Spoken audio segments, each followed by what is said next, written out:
On Sunday morning, July 17, 1983, a Kansas couple out for a canoe trip pulled up to a narrow iron bridge over the Cottonwood River just outside Emporia. Most of the rest of the town was in church, with one conspicuous absence.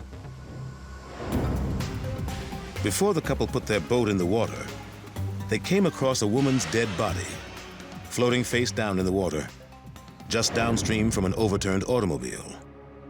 Her name was Sandy Bird. Her husband, Tom, was the popular preacher of Faith Lutheran Church. Sandy and I were high school sweethearts. We met basically our senior year. She was the valedictorian and I was the jock. In addition to being the mother of the Birds' 3 small children, Sandy was an aspiring teacher, which made Emporia a perfect match. We were excited that there was an opportunity for her to teach math and take courses and work on a master's degree in computer math. So that was really the deciding factor in us coming to Emporia. Tom Bird had established a reputation as one of Emporia's most innovative and personable preachers.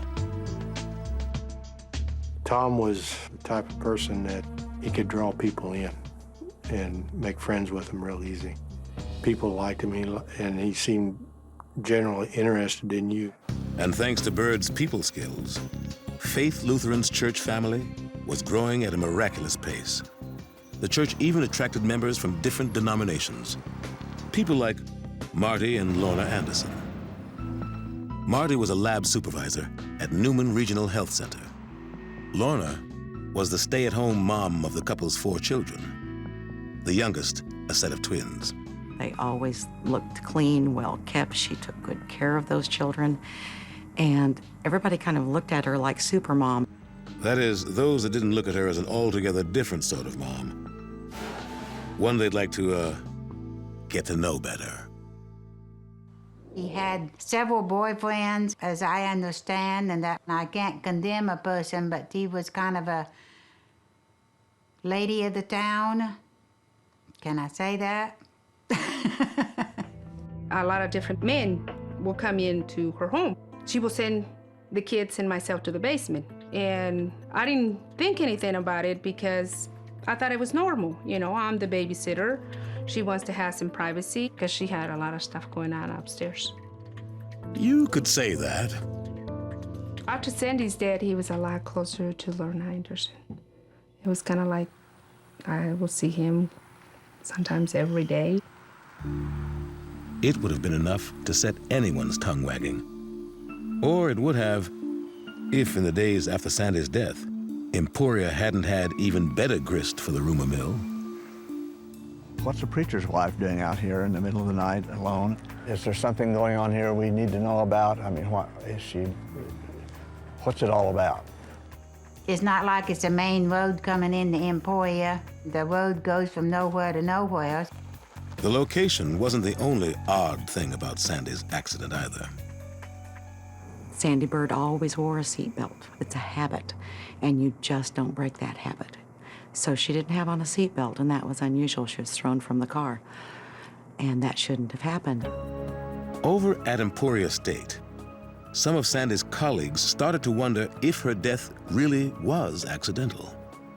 There was talk at the university that perhaps there was someone waiting for her when she came out of the building.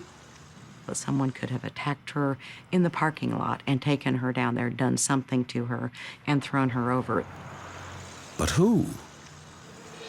It was a few days after the murder, and some nurses at Newman Regional were wondering just that, when Lorna Anderson's husband, Marty, made a shocking suggestion.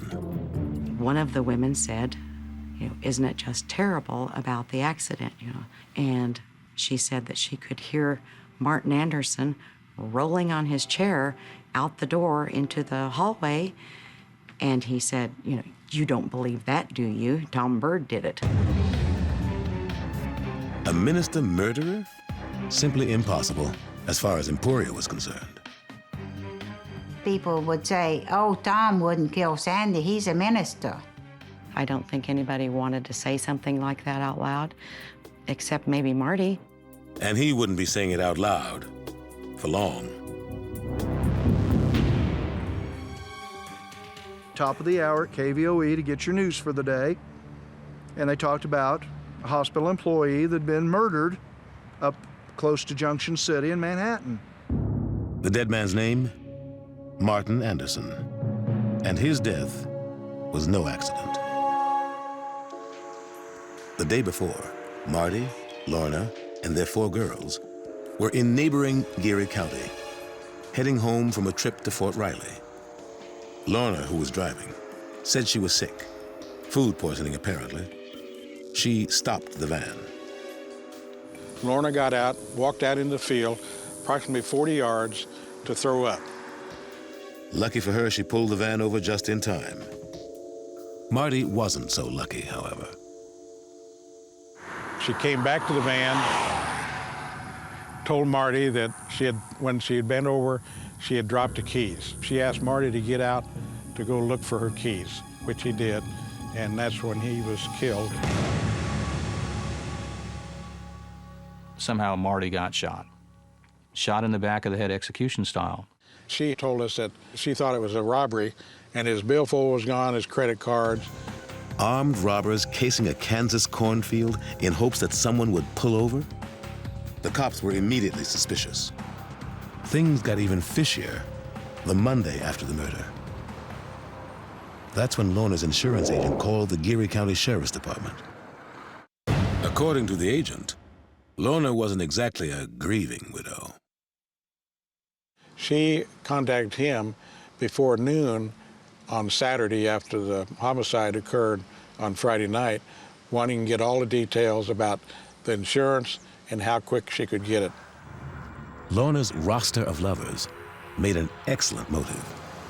And combined with her sudden interest in insurance and doubts about her account of the murder, it was enough for the Geary County DA's office. On November 28, 1983, Lorna Anderson was charged with conspiracy to commit murder. Around Emporia, the arrest wasn't that much of a surprise. There had been people who were suspicious of Lorna Anderson and thought perhaps she would have a role in it. My impression has always been probably that she's a little bit on the Looney Tunes side. But that wasn't all, folks. A search of the Anderson home revealed some pretty, tantalizing evidence in Lorna's lingerie drawer.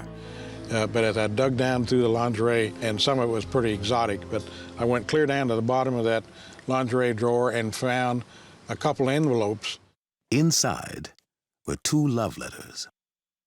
The love letters related how they would be together after Friday night. Martin Anderson had been murdered on a Friday night. The letters were from Tom Bird. She was a secretary, and she was thought to be a party girl, and the investigation really began to gather steam. The next breakthrough came on December 10th, when the cops questioned a man named Danny Carter. Danny Carter was Lorna Anderson's beautician. He was a welder, but on the side he was a beautician. And Danny was something Lorna did on the side, too. Apparently, Lorna had asked if he knew anyone who would kill someone. And he didn't. But I think he suggested, ask my brother. Some different murder plots were discussed, supposedly, with Lorna, Tom, and the one Carter brother. They knew of a bridge leading down from a hill that had a sudden drop-off to the river. That sounded familiar. In August of 1984, Lyon and Geary counties opened a joint investigation of Sandy Bird's accident. Sandy Bird's head and back showed signs of being beaten with a blunt object. And that wasn't the only damning thing in the original coroner's report. Her lungs didn't have water in them, so they knew that she was dead before she went in the water. Which may have explained the blood on the bridge that the highway patrolman found the night Sandy died. I believe that night that Sandy was killed on the bridge, then she was thrown over the edge of the bridge. To be honest, I think Lorna operated in her own little world. And I'm not too sure that she didn't fantasize maybe something with Tom. There was only one way to find out. Tom Bird's murder trial began on July 1st, 1985, at the Lyon County Courthouse in Emporia. Sandy Bird didn't drown. She was murdered. At least, that's what the prosecution said. And the proof that Tom Bird did it, they claimed, was in the phone calls he made after Sandy's disappearance. When she didn't come to pick him up, he didn't call home, he didn't call the school, he called the police. Now, with most reasonable people, if my wife didn't show up to meet me somewhere, why didn't you call home? Say, hey, did Sandy show up? But he never did. The prosecution hammered the point home in closing arguments. Tom Bird didn't call because he knew exactly where Sandy was, floating face down in the Cottonwood River. Yes, his job was a minister of the church, but that didn't change the evidence given. It didn't put him higher, didn't put him lower. It was just an individual charged by the state of Kansas and judged by a jury of his peers. The jury found Tom Bird guilty. There's people believe what they want to believe, and I think that they were set up to believe this by the rumors in town. He spent the next 20 years in prison. Remarried while in prison, he was released on parole in June of 2004. Although no longer ordained, he continues preaching as a lay minister.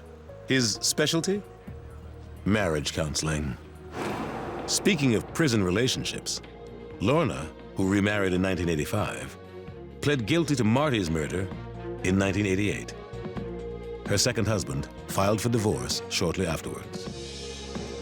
Currently serving a 15-year sentence, Lorna's scheduled for release in December 2005. And according to her attorney, is planning to re-enter the secretarial field.